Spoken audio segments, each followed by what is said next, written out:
नमस्कार दोस्तों, आपका स्वागत है अपनी YouTube चैनल PFP में। आज हम निफ्टी आईटी के बारे में चर्चा करने वाले हैं। पिछले 2 साल में पूरे आईटी सेक्टर ने बहुत अच्छा परफॉर्म किया, लेकिन पिछले कुछ महीनों से भारी गिरावट देखने को मिल रही है और रिवर्सल के संकेत नजर नहीं आते हैं। तो क्या आगे जाकर कोई रिवर्सल देखने को मिलेगा या फिर इसी प्रकार से गिरावट कंटिन्यू रहती हुई नजर आएगी? इन 10 स्टॉक्स में फिलहाल क्या चल रहा है, चार्ट पर क्या दिखाई पड़ता है और as a retail investor trader हमें क्या करना चाहिए, इसके बारे में आज हम चर्चा करने वाले हैं।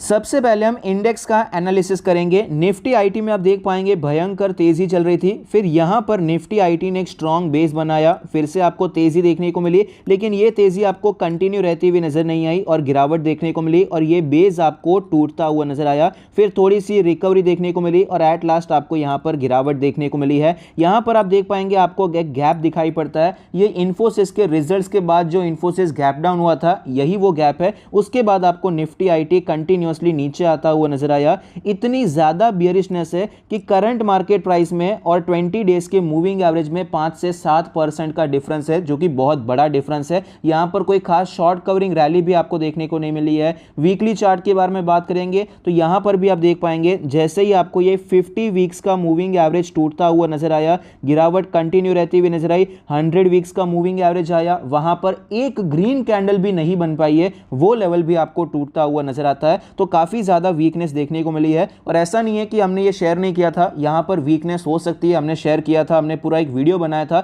10 स्टॉक्स डिस्कस किए थे, जो कि हम आज फिर से डिस्कस करने वाले हैं कि 10 स्टॉक में गिरावट हो सकती है, कॉशियस हो जाना चाहिए, स्टॉप लॉसेस रखना बहुत ही ज्यादा जरूरी हो जाता है। उस टाइम पे हमने ये बताया था जब मार्केट का माहौल बहुत अच्छा चल रहा था, अच्छे बुरे कमेंट्स भी देखने को मिले, लेकिन जो सिचुएशन चार्ट पर चल रही है उसे एक्सेप्ट करना बहुत ही ज्यादा जरूरी होता है। अगर आपने वो वीडियो नहीं देखा है, टॉप राइट कॉर्नर पे आपको लिंक मिल जाएगी, आप वो वीडियो देख सकते हैं। उन शेयर्स में ऑलरेडी 20-25% तक की गिरावट देखने को मिली है। इसलिए बार बार रिपीटेडली मैं कहता हूं कि स्टॉप लॉस रखना बहुत ही ज्यादा जरूरी हो जाता है। अगर आप लॉस सहन नहीं कर सकते हैं, अगर आपका विजन 1 ही साल का है, 1 साल में प्रॉफिट चाहिए ही चाहिए, तो आपको स्टॉप लॉस रखना बहुत ही ज्यादा जरूरी है। स्टॉप लॉस रख के निकल जाएंगे तो वापस एंट्री हो सकती है, लेकिन स्टॉप लॉस नहीं रखा, फिर गिर गया, उसके बाद कुछ नहीं हो सकता है। तो आई होप यहां पर हम सब कुछ सीखते ही रहते हैं, तो ये भी हम सीखने की कोशिश करते हैं। तो फिलहाल यहां पर सिचुएशन क्या दिखाई पड़ती है, फ्यूचर क्या दिखाई पड़ता है। पास्ट तो देखिए हो गया है, अभी उसका कुछ नहीं हो सकता। अभी क्या दिखाई पड़ता है, तो अभी यहां पर हमें क्लियरली पता चलता है जहां से तेजी की शुरुआत हुई थी निफ्टी आईटी उसी लेवल के आसपास पहुंच चुका है। यहां पर आप देख पाएंगे आपको एक स्ट्रॉन्ग ब्रेकआउट देखने को मिला है और ऑलरेडी निफ्टी आईटी उसी लेवल पे आ चुका है। लाइन ड्रॉ करने की भी जरूरत नहीं है, ये रेड डॉटेड लाइन आपको वही नजर आती है। यहां पर एक स्ट्रॉन्ग रेजिस्टेंस था और फिलहाल निफ्टी आईटी उसी लेवल पे दिखाई पड़ता है। तो ये लेवल अभी डर के निकलने का लेवल नहीं है। यहां पर एक्चुअली हम निवेश करने के बारे में सोच सकते हैं, क्वालिटी शेयर्स में निवेश करना चाहिए। तो कौन से स्टॉक्स में हम कौन से लेवल्स पे निवेश कर सकते हैं, इसके बारे में इंडिविजुअली डिस्कस करते हैं। सबसे पहले टीसीएस के बारे में चर्चा करते हैं। टीसीएस के चार्ट पर हमें नजर आता है ये शानदार रैली आपको देखने को मिली है और उसका शुरुआती पॉइंट 3150 का लेवल है, तो उस लेवल पे ऑलरेडी आ चुका है। अगर थोड़ा सा पीछे जाएंगे तो हमें पता चलता है 3000 के लेवल पे भी अच्छा खासा टाइम स्पेंड करने के बाद आपको तेजी देखने को मिली है। तो ये 3000 से करके 3150 का जो लेवल है काफी ज्यादा अच्छा लेवल है, जहां पर हम निवेश करने के बारे में सोच सकते हैं। कभी भी एक लेवल नहीं होता, एक प्राइस पॉइंट नहीं होता है, एक जोन होता है। तो ये जोन काफी ज्यादा अच्छा जोन है जहां पर आप लॉन्ग टर्म के लिए टीसीएस को एक्यूमुलेट करने के बारे में सोच सकते हैं। यहां पर अपना पहला एक्यूमुलेशन या फिर दूसरा एक्यूमुलेशन, अगर आपने पहला एक्यूमुलेशन 3400 के लेवल पे किया है तो यहां पर आप एक्यूमुलेट करने के बारे में सोच सकते हैं। फंडामेंटली अच्छी कंपनी है, मार्केट में तेजी मंदी चलता रहता है, वैल्यूएशन ऊपर चले गए थे तो गिरावट कभी ना कभी होती है, इसमें बड़ी बात नहीं है। लेकिन अगर आपका विजन है कि भाई अच्छी कंपनीज को 5 साल के लिए 10 साल के लिए खरीदना है, तो मेरे हिसाब से एक अच्छी अपॉर्चुनिटी है जहां पर आप एक्यूमुलेशन करने के बारे में सोच सकते हैं।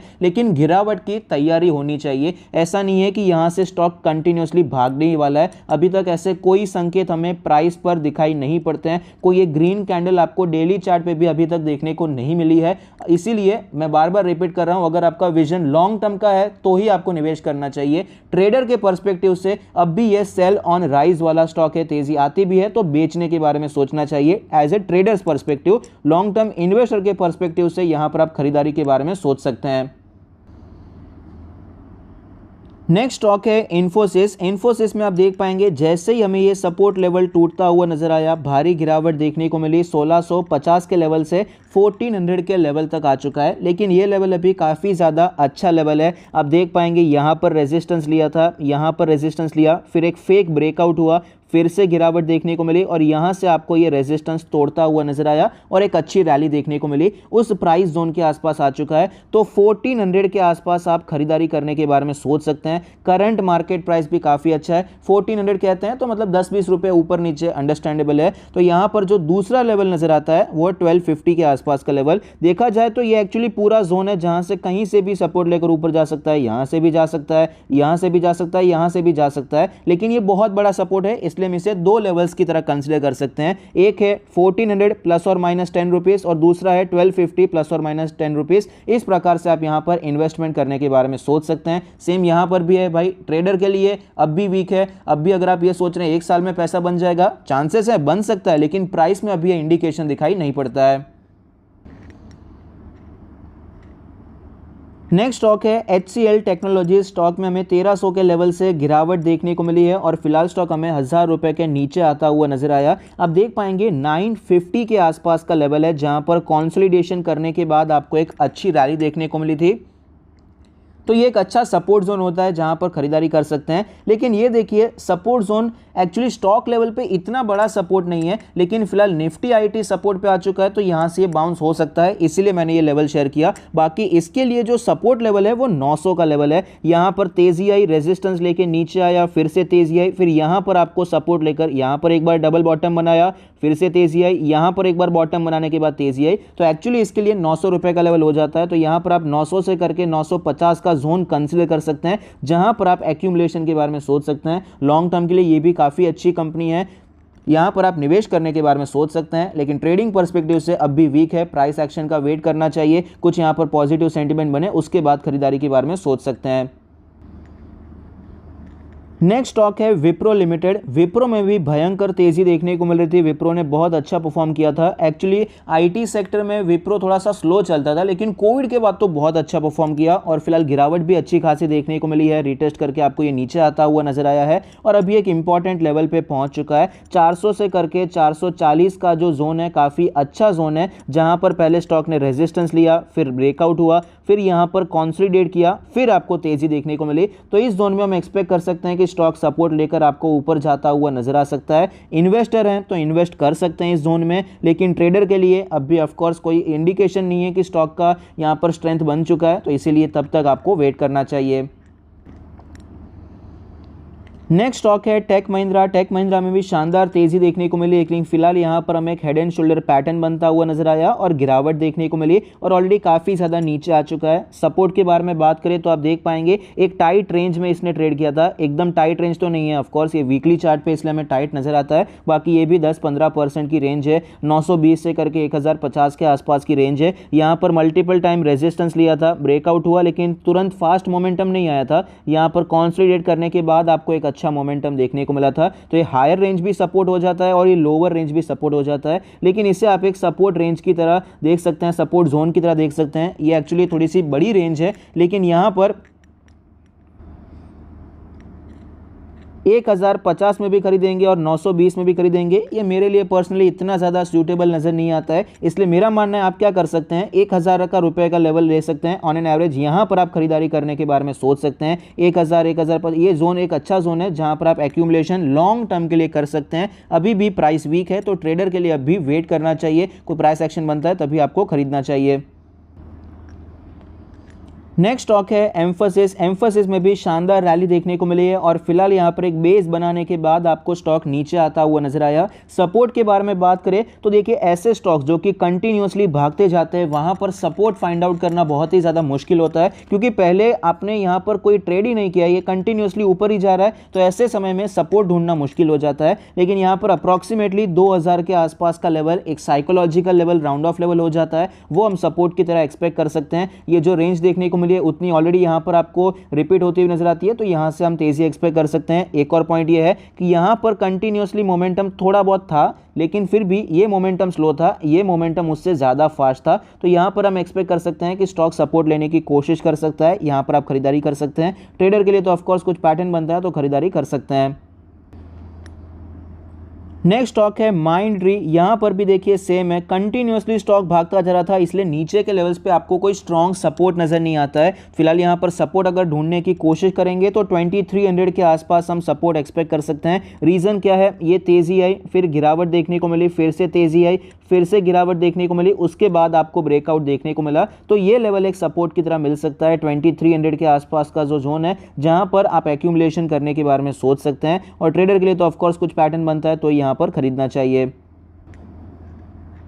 नेक्स्ट स्टॉक है लार्सन एंड टुब्रो इन्फोटेक। यहां पर आप देख पाएंगे 3500 3600 ये लेवल काफ़ी अच्छा नजर आता है। तेज़ी देखने को मिली, रेजिस्टेंस लेके नीचे आया, फिर से तेज़ी देखने को मिली, फिर यहां पर सपोर्ट लिया, 2 बार सपोर्ट लेने के बाद आपको ये ऊपर जाता हुआ नजर आया, तो ये 3500 से करके 3600 का जोन काफ़ी अच्छा है, जहां पर आप एक्यूमुलेट करने के बारे में सोच सकते हैं। लॉन्ग टर्म के लिए काफ़ी अच्छा शेयर है। यहां पर जिस प्रकार से गिरावट देखने को मिली है, शॉर्ट कवरिंग भी हमें एक्सपेक्ट तो करनी चाहिए। बाकी ट्रेडर के लिए तो ऑफकोर्स वेट ही करना चाहिए, क्योंकि ऐसे फॉलिंग नाइफ को ट्रेडर के लिए तो यहाँ पर अवॉइड ही करना चाहिए। एज ए इन्वेस्टर भी मेरे हिसाब से अवॉइड करना चाहिए, लेकिन कंपनी अच्छी है, लार्ज कैप्स में थोड़ा बहुत निवेश करना चाहें तो आप निवेश करने के बारे में सोच सकते हैं।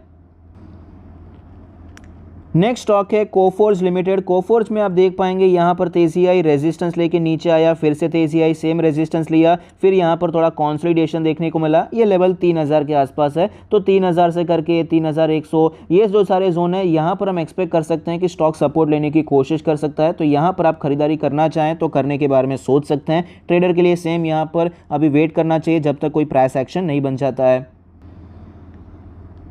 लास्ट स्टॉक है LTTS। LTTS में आप देख पाएंगे कुछ महीने तक कंसोलिडेशन चला था, 3000 का लेवल रेजिस्टेंस की तरह दिखाई पड़ा था, उसके बाद ये ब्रेकआउट हुआ और एक शानदार रैली आई, 3000 से 6000 पहुंच गया और फिलहाल गिरावट हुई है, तो वापस ये 3000 की तरफ हमें बढ़ता हुआ नजर आता है, और यही लेवल इसके लिए काफ़ी ज़्यादा इंपॉर्टेंट सपोर्ट भी है।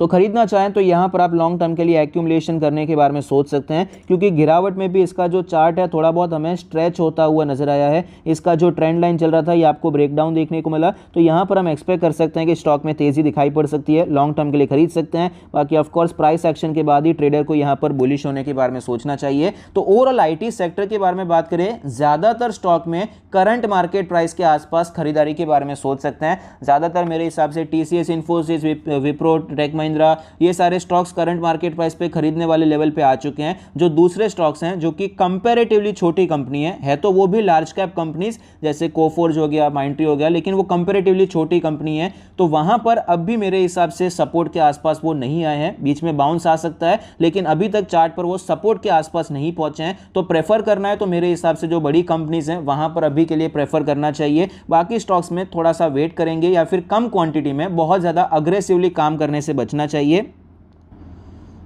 और अभी के लिए IT स्टॉक्स को शॉर्ट करने से भी बचना चाहिए, अभी मंदी खेलने से बचना चाहिए, क्योंकि ऑलरेडी काफ़ी ज़्यादा मंदी हो चुकी है। आपको सडनली कभी भी शॉर्ट कवरिंग देखने को मिल सकती है, और ऐसा एक दिन आ सकता है कि आपको ये सारे स्टॉक्स 4-4, 5-5, 10-10% तक भागते हुए भी नजर आ सकते हैं। इसीलिए संभल कर काम करना चाहिए, और अगर आप एक लॉन्ग टर्म के निवेशक हैं तो ये आपके लिए एक अपॉर्चुनिटी है। अच्छे लेवल्स पे जो स्टॉक्स आ चुके हैं वहां पर आप लॉन्ग टर्म के लिए क्वांटिटी खरीदने के बारे में सोच सकते हैं। आई होप आपको ये वीडियो पसंद आता है। Thank you, stay happy, happy investing.